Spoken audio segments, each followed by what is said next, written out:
Hi, I'm a research partner here to help out two tired black parents read Project 2025. We are on Chapter 1, Section 3.4.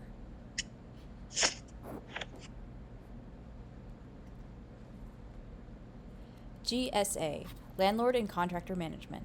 The General Services Administration is best known as the federal government's landlord, designing, constructing, managing, and preserving government buildings, and leasing and managing outside commercial real estate contracting with 376.9 million square feet of space. Obviously, as its prime function, real estate expertise is key to the GSA's success. However, the GSA is also the government's purchasing agent, connecting federal purchasers with commercial products and services in the private sector and their personnel management functions. With contractors performing so many functions today, the GSA therefore becomes a de facto part of the government wide personnel management. The GSA also manages the Presidential Transition Act (PTA) process, which also directly involves the OPM. A recent proposal would have incorporated the OPM and the GSA, in parentheses, and OMB.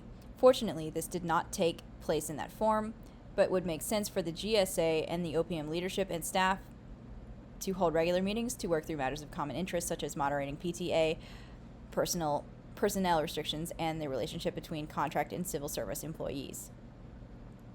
Reductions in force. Reducing the number of federal employees seems an obvious way to reduce the overall expense of civil service, and many prior administrations have attempted to do just this. Presidents Bill Clinton and Barack Obama began their terms, as did Ronald Reagan and Donald Trump, by mandating a freeze on hiring of new federal employees. But these efforts did not lead to permanent and substantive reductions in the number of non-defense federal employees. First, it is a challenge even to know which workers to cut. As mentioned, there are 2 million federal employees, but since budgets have exploded, so has the total number of personnel, with nearly 10 times more federal contractors than federal employees. Contractors are less expensive because they are not entitled to high government pensions or benefits and are easier to fire and discipline. In addition, millions of state government employees work under federal grants, in effect administering federal programs. These cannot be cut directly. Cutting federal employment can be helpful and provide a simple story to average citizens, but cutting function level funds and grants is much more important than setting simple employment size. Simply reducing numbers can actually increase costs. OMB instructions following President Trump's employment freeze told agencies to consider buyout programs, encouraging early retirements in order to shift costs from current budgets in agencies to retirement system, and minimize the number of personnel fired. The Environmental Protection Agency immediately implemented such a program, and OMB urged the passage of legislation to increase payout maximums from $25,000 to $40,000 to further increase spending under the quote-unquote cuts. President Clinton's OMB had introduced a similar buyout that cost the Treasury $2.8 billion, mostly for those who were going to retire anyway.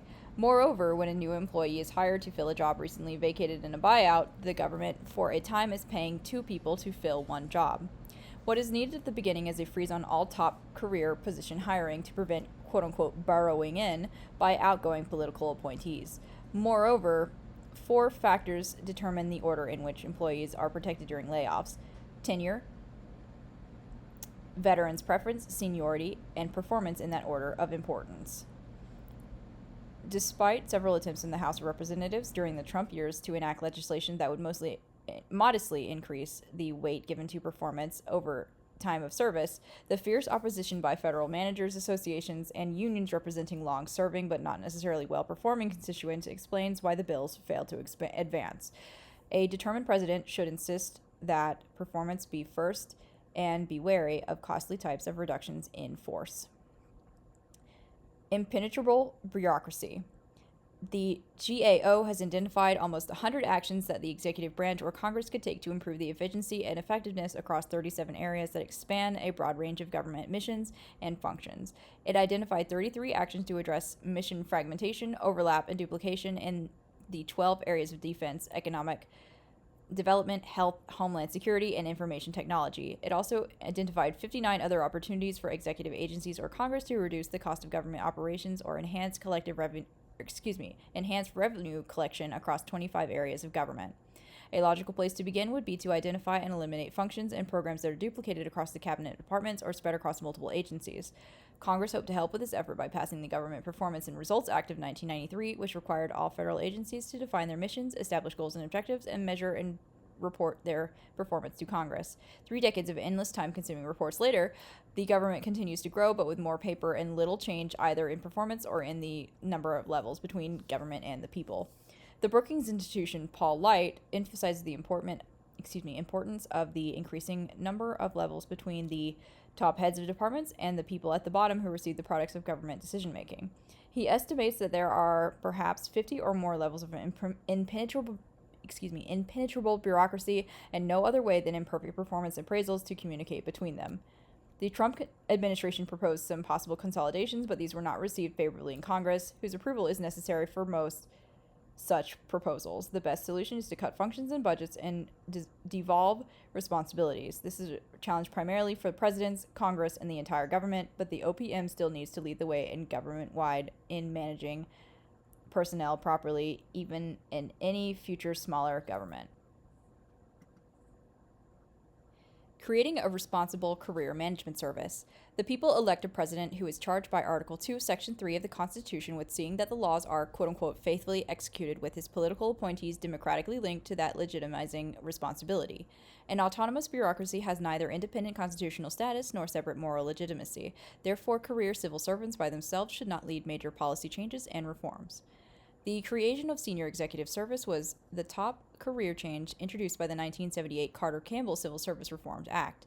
Its aim was to professionalize the career service and make it more responsible to the democratically elected commander-in-chief and his political appointees while respecting the rights due to career employees, very much including those in the top positions. The new SES would allow management to be more flexible in filling and reassigning executive positions and locations beyond narrow specialties for more efficient mission accomplishment, and would provide pay and large bonuses to motivate career performance. The desire to infiltrate political appointees improperly into high career or civil service has been widespread in every administration, whether Democrat or Republican. Democratic administrations, however, are typically more successful because they require the cooperation of careerists who generally lean heavily to the left. Such burrowing in requires job descriptions for new positions that closely mirror the functions of a political appointee, a special hiring authority that allows the bypassing of veterans' preference as well as other preference categories, and the ability to frustrate career candidates from taking the desired position. President Reagan's OPM began by limiting such SES burrowing in, arguing that the proper course was to create and fill political positions. This simultaneously promotes the CSRA principle of political leadership of the bureaucracy and respects the professional autonomy of career service. But this requires that the career SES employees should respect political rights too. Actions such as career staff reserving excessive numbers of key policy positions as quote-unquote career reserved to deny them to non-career SES employees frustrates CSRA intent. Another evasion is the general domination by the career staff on the SES personnel evaluation boards, the opposite of non-career executives dominating these critical meetings, the discussions as expected in the SES. Career training also often underplays the political role in the leadership and inculcates career-first policy and value viewpoints. Frustrated with these activities by top career executives, the Trump administration issued Executive Order 13957 to make sure career professionals in positions that are not normally subject to change as a result of presidential transition, but who discharge significant duties and exercise significant discretion in formulating and implementing executive branch policy and programs, an exception to the competitive hiring rules and examinations for career positions under a new Schedule F.